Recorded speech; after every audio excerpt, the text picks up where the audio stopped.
मैं कैदियों पर किसी भी किस्म की सख्ती का इस्तेमाल बिल्कुल पसंद नहीं करता जेलर साहब। अच्छा ख्याल है। आइए एक और कैदी से मिलिए, उसे आपकी हमदर्दी की खास जरूरत है। आइए, ये देखिए। My God. इसमें गॉड क्या करेगा मिनिस्टर साहब, इसका हशर आपके चहीते कैदी जबर सिंह ने किया है। ठीक है ठीक है, मेरी एक राय है जेलर साहब कि आइंदा कैदियों के साथ इतनी ज्यादती से पेश मत आइएगा। मैं चलता हूं। जाते हुए एक हमारी राय भी लेते जाइए मिनिस्टर साहब।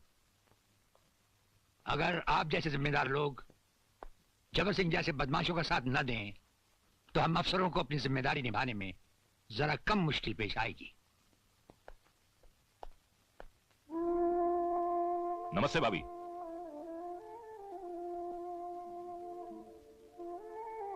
भाभी ये शक्ति सिंह है, इस शहर के बहुत बड़े रईस और आपके होटल प्रोजेक्ट के पार्टनर। अच्छा अच्छा, मेरे पति अक्सर इनका जिक्र किया करते थे।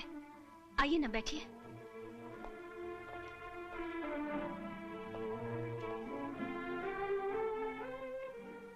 रंजीत जी के ध्यान का मुझे बहुत अफसोस है, मगर होने को कौन टाल सकता है। नमस्ते अंकल। नमस्ते बेटी, कैसी हो? ठीक हूँ। बेटी ये शक्ति सिंह है, तुम्हारे डैडी के बिजनेस पार्टनर, और ये निशा है। नमस्ते। नमस्ते। आपके डैडी हमारे बहुत अजीज दोस्त थे। कभी भी किसी चीज की जरूरत हो तो हिचकिचाना नहीं। आपकी हमदर्दी का बहुत बहुत शुक्रिया। अंकल चाय कॉफी कुछ लेके आऊं? नहीं बेटे, आज रहने दो, फिर कभी ले लेंगे। यार भंडारी, अनाथ आश्रम की जमीन पर 5 स्टार होटल तो बन ही जाएगा, लेकिन जब से निशा को देखा है, हाय हाय हाय, रातों की नींद और दिन का चैन हराम हो गया है। हाँ, कुछ ऐसा चक्कर चलाओ कि हमारी शादी निशा के साथ हो जाए। ये क्यों नहीं कहते कि निशा की सारी दौलत के मालिक बनना चाहते हो, लेकिन प्यारे मेरा आधा हिस्सा मिल जाएगा, लेकिन हिस्सा सिर्फ दौलत में। हाँ? नमस्कार। आओ तिलकधारी आओ। आपने याद किया, बंदा हाजिर, हुक्म कीजिए। वो क्या है तिलकधारी, तेरे इलाके में जो अनाथ आश्रम था? समझ गया, जिस जगह पर आप 5 स्टार होटल बनाना चाहते हैं।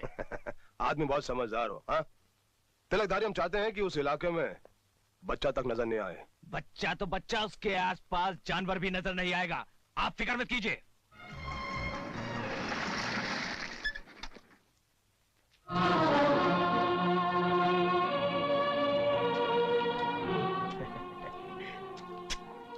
मुन्ने, ये किसकी कब्र बना रहा है रे तू?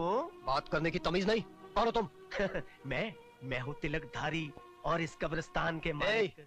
ये कब्रिस्तान नहीं, हमारा आश्रम है, और फिर यहाँ के मालिक से धर्मपाल है। ओ, धर्मपाल जी, वो तो पालकी में बैठकर ऊपर धर्म का काम करने के लिए गए हैं।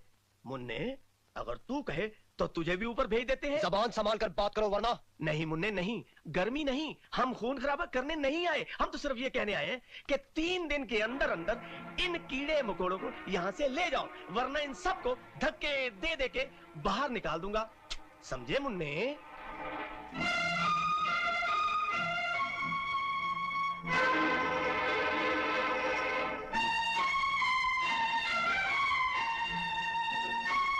तुम सब ठीक तो है ना? आश्रम में सब बच्चे अच्छे तो है ना? बच्चे तो ठीक है, मगर क्या बात है पारो? वो गुंडा तिलकधारी आश्रम में आकर गुंडागर्दी कर रहा था। कह रहा था अगर 2-3 दिन में आश्रम खाली नहीं किया तो बच्चों को धक्का देकर बाहर निकाल देगा। अगर किसी ने आश्रम की तरफ आंख भी उठाई तो उसका भी हशर वही होगा जो रंजीत सेठ का हुआ था। फिर भी ना जाने मुझे क्यों डर सा लग रहा है। घबराओ मत, इससे पहले कि वो वहां पहुंचे हम वहां पहुंच जाएंगे। ए बंदूक है यार, बंदूक। नमस्ते सर। तुम दोनों यहाँ? सर वो तू बोलना यार। सर हम आपसे अकेले में बात करना चाहते हैं।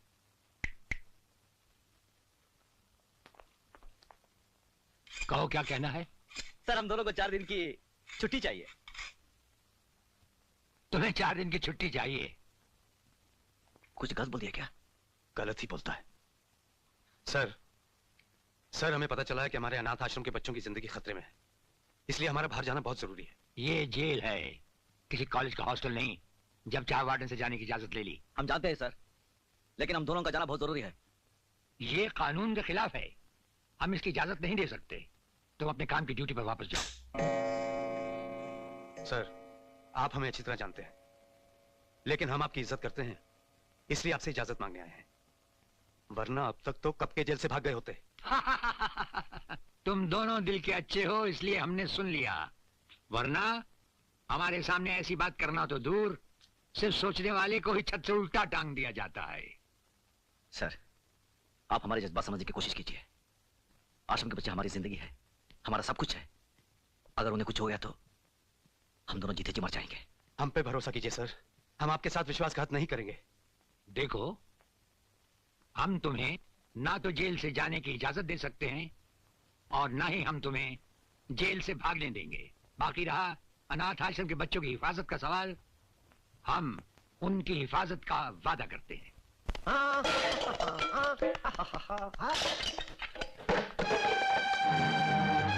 ये सब क्या हो रहा है? निकल जाओ यहाँ से, वरना मैं तुम सबको हवालात में बंद करवा दूंगी। मैं कहती हूँ निकलो।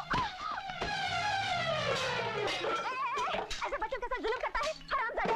तुम्हें अकल है कि नहीं? हाँ, तुम्हारा सत्यानाश हो जाए, होने दो, तुम्हारे बच्चे मर जाए, मरने दो, कीड़े पड़ जाए, मरने दो, तुम्हें कुत्ते खा जाए, मरने दो, तेरी कोई बहन मर जाए, मरने दो। बेशरम कहीं का। तिलकधारी के मुंह पर थूक।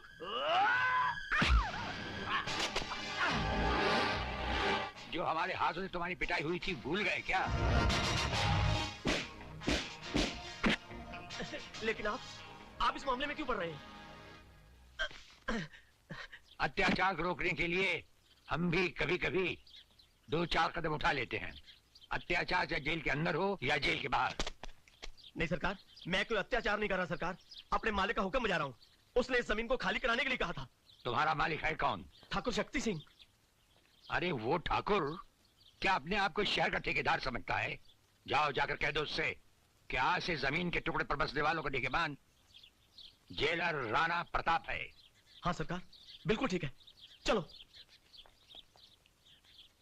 सर, आपका बहुत बहुत शुक्रिया। जेलर साहब, आप वक्त पर ना आते तो ना जाने ये गुंडे इन बच्चों के साथ क्या कर डालते हैं। ये नीले आसमान वाला एक ही चुटकी में हमें ठीक वक्त पर ले ही आता है। नमस्ते सर। हाँ, आपने हमें बुलाया? हाँ, बच्चे मिलने आए हैं तुमसे। बच्चे? नमस्ते अंकल। अरे मुन्ना, तुम लोग यहाँ? सब ठीक तो है ना? जी। अरे ठीक कैसे नहीं होते, इनकी हिफाजत का जिम्मा हमने जो लिया था। अंकल, मुंह मीठा कीजिए। हाँ, आज आश्रम को 25 बरस हुए ना, ये मिठाई हमारी तरफ से कैदियों में बांट देना। अब हम क्या करें? आप इंसान नहीं। अरे भाई, अब ये मत कह देना कि हम देवता हैं। हाँ।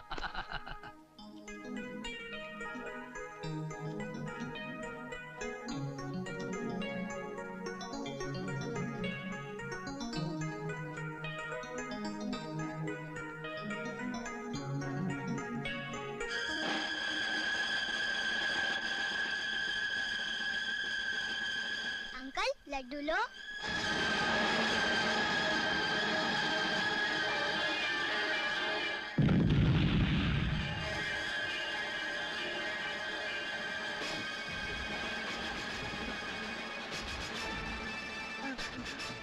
क्या हुआ? अंकल, अंकल वो खूनी दरिंदा अंकल, जिसे जिसे अल्लाह ताला को बम छोड़ा था। हाँ? वो दाढ़ी दाढ़ी कौन है वो? दाढ़ी वाला।